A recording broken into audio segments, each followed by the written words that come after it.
retrouver pour une nouvelle vidéo DIY un petit peu végétale puisqu'on part sur la création d'une feuille de Monstera en argile auto-durcissante. Donc moi je l'ai fait il y a quelques temps, je l'ai terminé ce week-end, mais vous allez pouvoir voir aujourd'hui le tuto en image juste après. Alors avant de vous mettre le petit tuto, et je vous ferai du coup une voix off, donc moi la pâte que j'ai pris là c'est celle de chez Action au rayon loisirs créatifs adultes, et c'est une abonnée qui m'a signalé que si on voulait la blanche il fallait aller du côté des enfants en fait, puisqu'à la base moi je pensais que j'avais pris une blanche et au fait non, voilà, elle était couleur ciment, couleur béton. Du coup voilà, j'ai fini par utiliser de la peinture que j'avais ici. Donc voilà ce que ça donne pour le résultat final. Bon, après pour l'arrière je me suis pas trop pris la tête, j'ai poncé, donc c'est pas des craquelures, c'est parce que comme j'avais mis du... il est là, voilà, j'ai encore le petit bout ici que j'avais gardé, comme j'avais mis ceci pour que ça ne colle pas au bol, ça a fait des petits, vous voyez, ça fait des petits plis. Et du coup, les petits plis se sont marqués, mais bon, c'est sur l'arrière et il y en a moins quand même parce que j'avais bien évidemment poncé le tout, vous verrez ça juste après. Et la couleur ici, donc c'est une petite couleur eucalyptus et j'ai décidé de faire les petites nervures en peinture dorée. Alors je sais pas si on verra bien l'effet doré, métallisé, pailleté comme ça à la caméra, mais ça brille, ça brille. Alors ici je ne l'ai pas verni puisque je pense la déposer simplement en déco quelque part dans la maison, je vais voir un petit peu. Et sinon vous pouvez y déposer des clés, des petits bijoux, etc. Dans ce cas là, alors je vous conseille quand même de vernir votre création pour venir la protéger des éventuelles petites rayures que peut faire des bijoux, des clés, etc. Donc n'hésitez pas vraiment à vernir, moi je ne l'ai pas fait ici.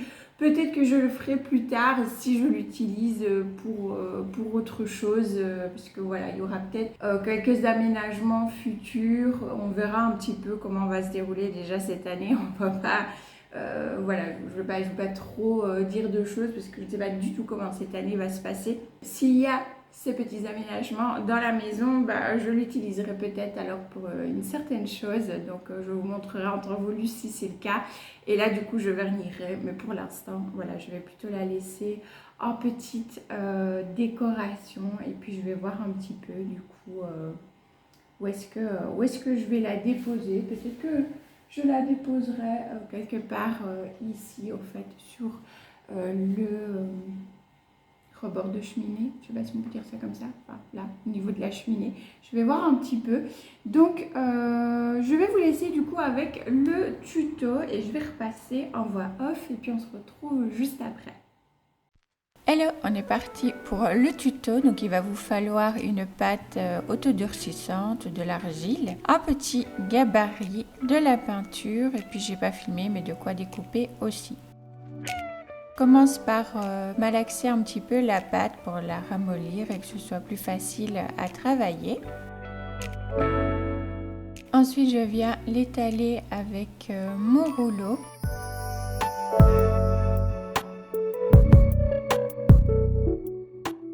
Pour essayer que ce soit un petit peu uniforme, je vais tourner à chaque fois à peu près un quart de tour et puis je passe un coup de rouleau, puis je tourne un quart de tour, un coup de rouleau et ainsi de suite. Voilà un petit peu à peu près ce que ça donne pour l'épaisseur, je veux dire un demi-centimètre plus ou moins. Je viens repasser un petit peu le rouleau sans trop appuyer, juste pour bien lisser la surface. Je dépose mon gabarit, je vais marquer un petit peu encore avec le rouleau, mais très légèrement.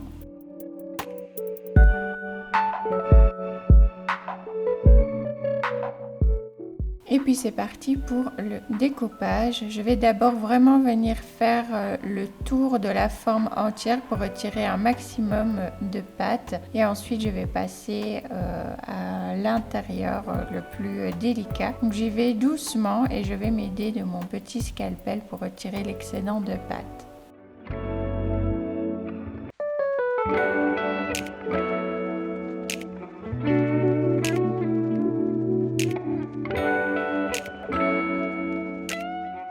Je vérifie pour voir ce que ça donne et ensuite je replace mon gabarit correctement et je vais venir retirer l'excédent de pâte pour faire les petits trous du monstera et là aussi je vais m'aider de mon petit scalpel pour retirer l'excédent.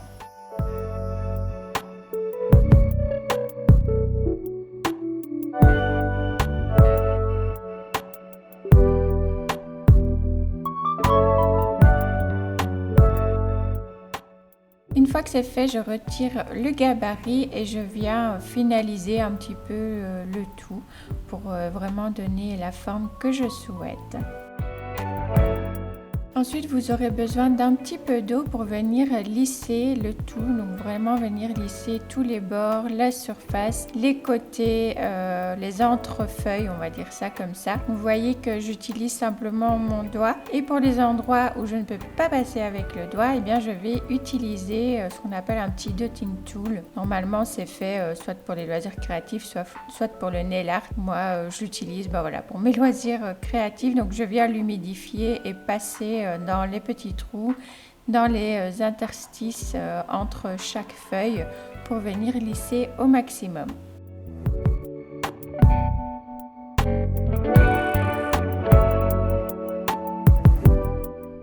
Je vais terminer ma feuille en m'inspirant du gabarit pour venir tracer chacune des petites nervures.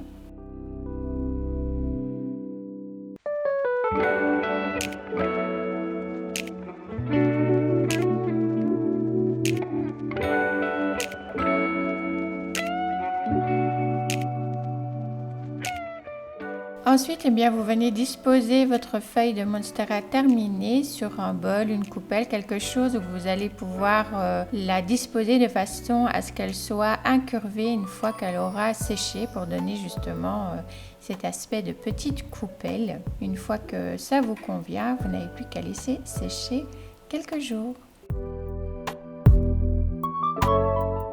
On se retrouve 3 ou 4 jours après, le tout a vraiment bien séché. Donc maintenant, on va passer à l'étape qui demande pas mal de temps, le ponçage.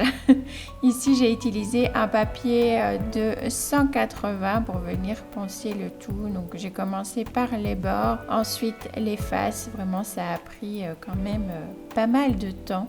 Donc je vous ai accéléré un petit peu tout ça.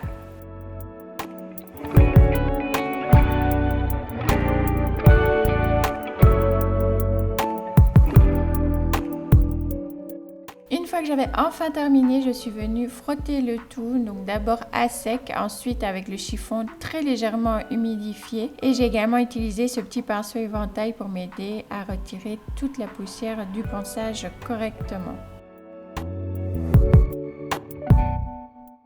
Il ne reste plus qu'à passer à la peinture. Moi, j'ai utilisé des pinceaux de taille différente pour vraiment m'aider au fait à venir mettre la peinture partout. Donc voilà, n'hésitez pas à utiliser différents pinceaux pour vous aider. Pour la couleur, c'est à vous de voir. Laissez aller votre imagination.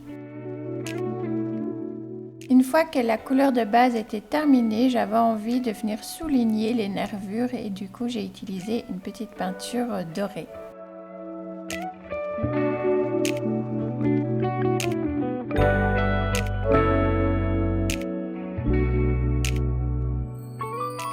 Et voilà du coup le résultat final.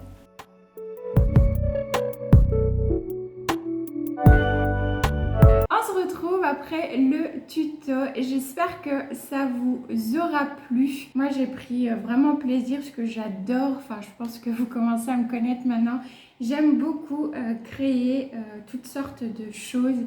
J'ai énormément d'idées qui germent dans ma petite tête de par le fait que j'ai été inspirée par ne fût-ce que voilà, une feuille.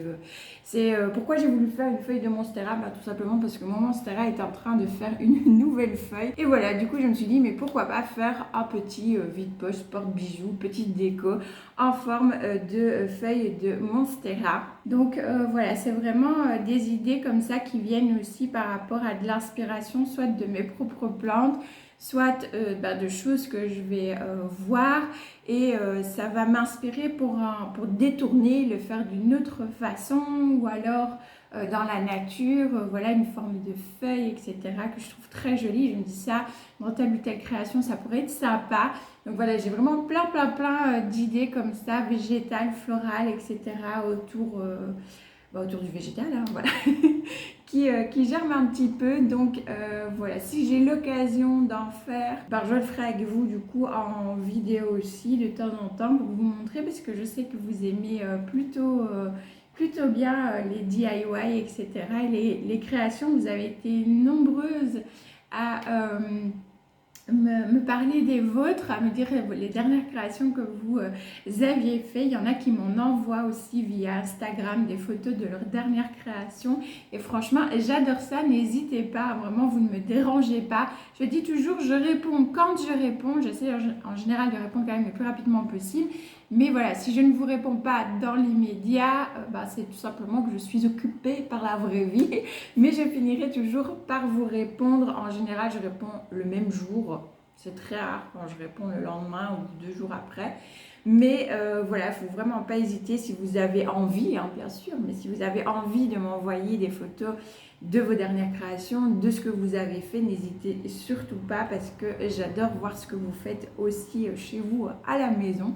Donc voilà, j'espère vraiment que ce petit tuto, ce petit DIY feuille de Monstera vous aura plu.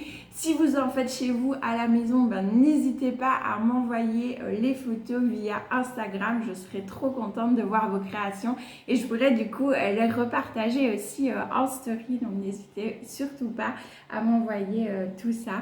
Je vous fais plein de bisous green toujours. On se retrouve dimanche pour une vidéo plante. Ciao ciao!